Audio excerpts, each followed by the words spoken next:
Hi, April Jackson here with Open Spaces from Open Up Pittsburgh. You check out our logo and our hoodie? I'm so happy to be sitting out here on a spring day.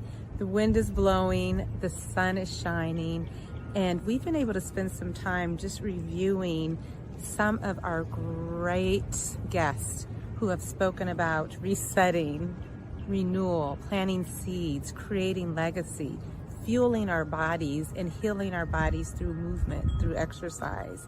And it's just a wonderful way to be able to take a little bit of the old and bring in a whole lot of the new. So listen to our speakers. We have Wesley Hamilton, Natalie Mitchell, Sean Moore, Taylor Pinkston, and Octavia Rahim sharing beautiful wisdom that really helps us feel confident in taking the time to take care of our own selves. It's spring. It's the season to renew. Thank you for joining me. Thank you for listening. And tap any of the links down below in the comment section so you can listen to our entire discussions.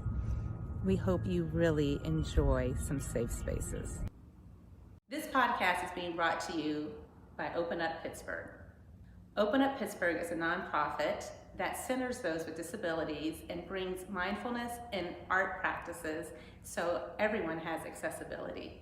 It is an inclusive community, and Open Up invites you to go to the website, openuppittsburgh.org, where you can find video libraries, you can find resources, and you can also support with your donations. This podcast is brought to you by the Disabled But Not Really Foundation, a local Kansas City nonprofit organization that pushes to instill a physical limitless mindset that breeds courage, confidence, and competence within the disabled community. You can follow and support Disabled But Not Really on social media or go visit their website at disabledbutnotreally.org. Their work and their mission is to really impact communities and make more people understand the benefits of inclusivity. That's the part that I was stressing earlier about us creating our own legacy or acknowledging that we're doing that, because it's the world is shifting, and so we can't just relate to what was the norm 20 years ago.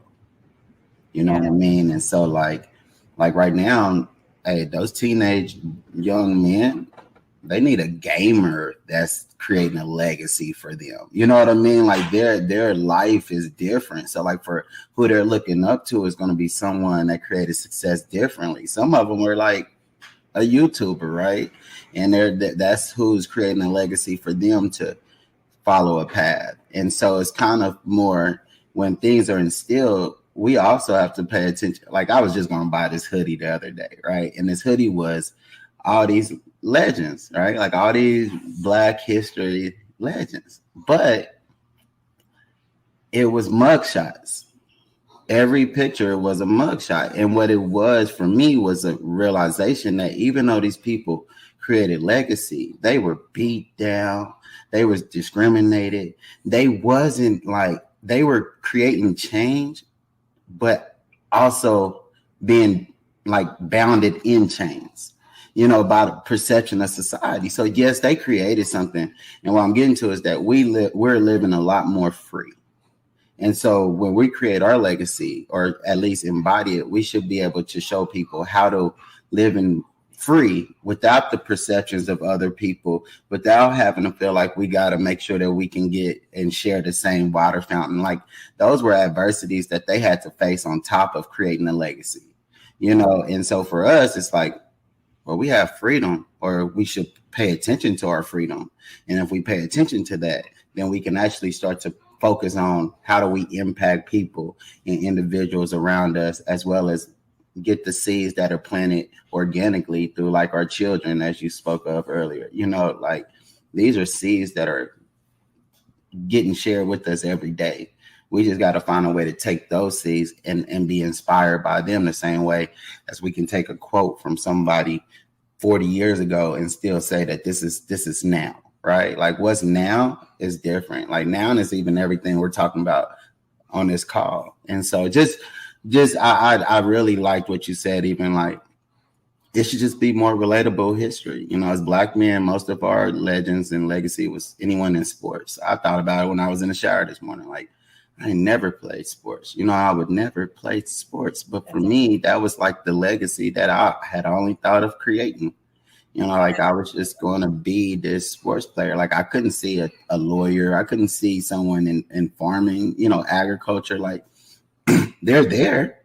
But where are those legacies that put us different than the perception that society already sees us? Like, let me look at a couple of days or a week's worth of your eating and drinking. And it's kind of eye-opening to see that there's a lot missing there. A lot of people are not eating, health. I think a healthy breakfast is so important.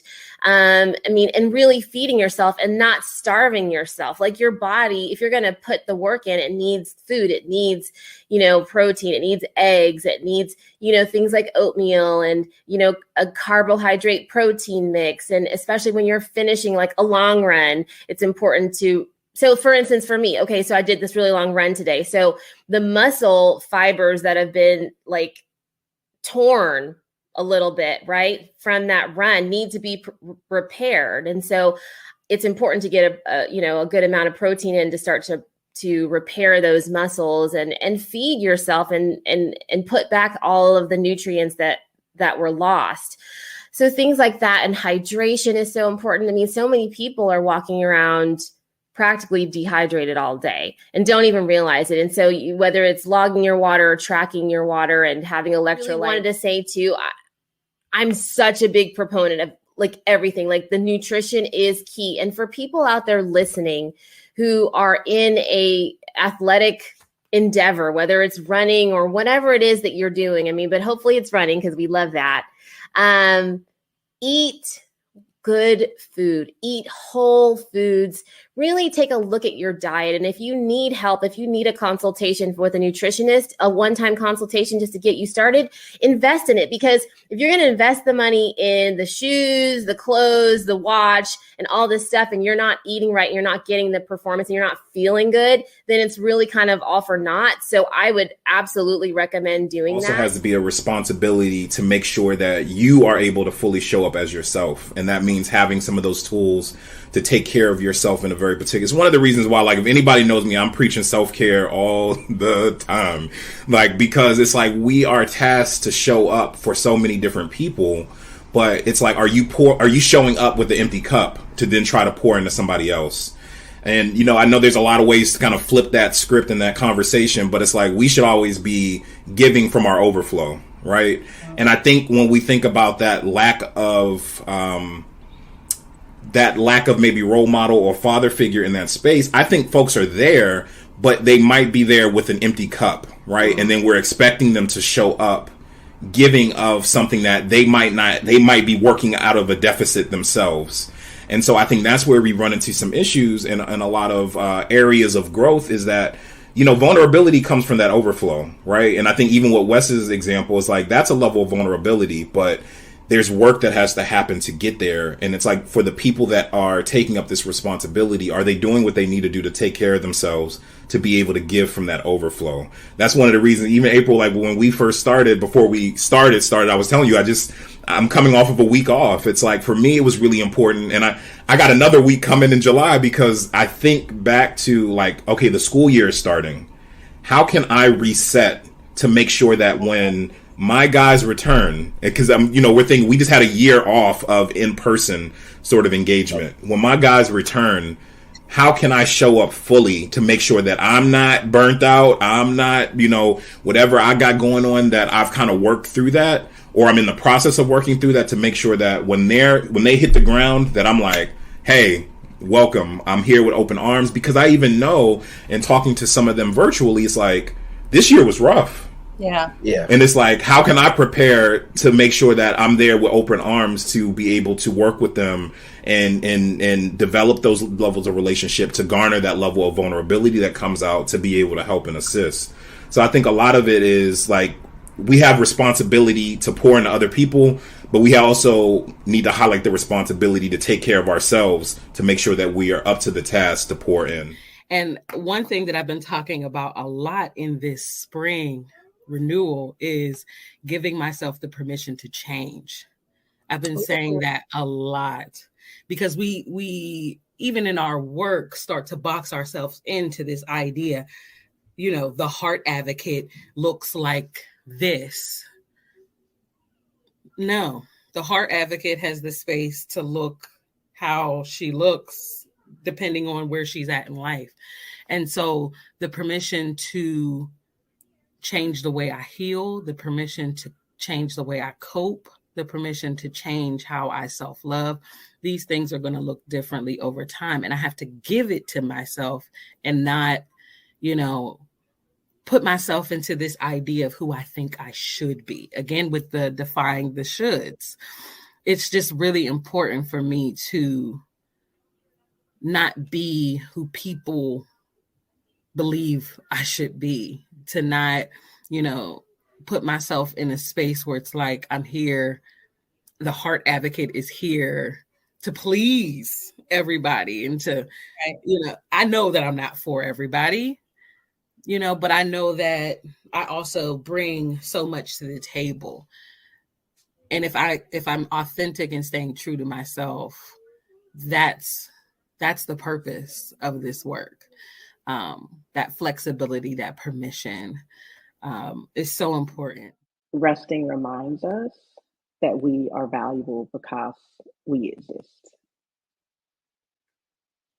And that's why I want people to go to that place of rest more and more, because then whatever you do from this place of I am valuable just as I am, that is very different than I got something to prove. And I don't say any of this like it's easy or like many of us who have lived on the margins and suffer systemic oppression like that, like any of this is easy. That I know we have to work twice as hard, all of those things in this one sense. And for me, it's also I'm like, and I choose rest.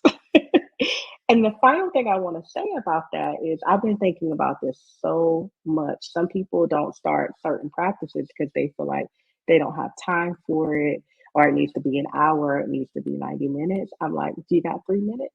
Start right there. You got 10 minutes, start right there. And what do you do in that 3 minutes or 10 minutes? Close your eyes or keep them open, right? If that's more comfortable to you. Sit and breathe.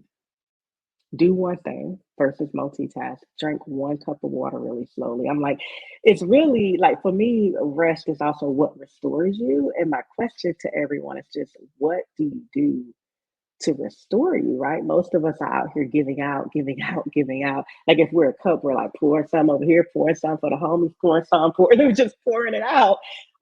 We get to the bottom of the cup, then what most of us do is start then scraping up what's at the bottom. And now we're extremely empty, right?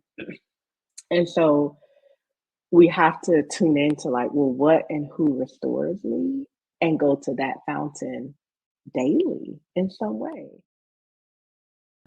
Thank you for joining us and listening to the podcast. If you would like more information on the guests and the stories that you've heard today, and to hear stories from others, subscribe to the podcast. We also invite you to subscribe to Open Up Pittsburgh's newsletter, as well as our YouTube channel.